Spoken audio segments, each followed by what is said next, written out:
When nursing, I often think about my grandmother.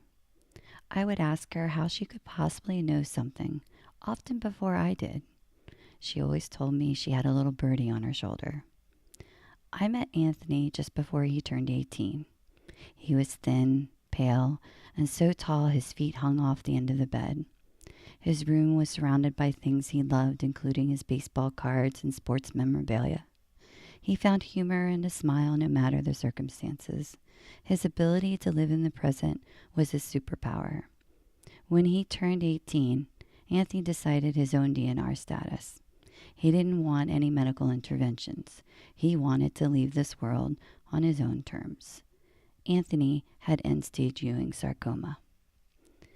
When he returned a month later, he was so happy. He had graduated from high school, went to his senior prom, and even married his high school sweetheart. I remember the picture by his bed.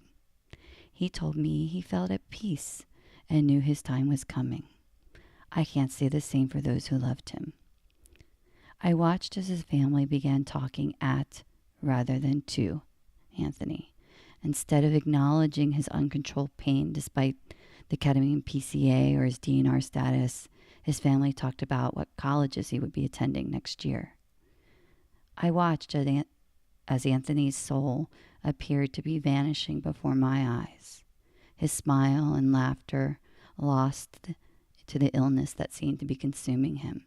Every day, I would notice a new tumor that hadn't been there the day before. I don't know when I knew. I just did. One night, after he asked his family to leave, I went to Anthony's room. He turned to me and said, "It's time.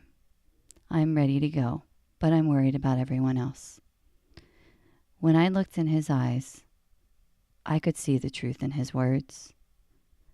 I sat down by his side, took Anthony's hand in mine, and told him, "It's okay to go.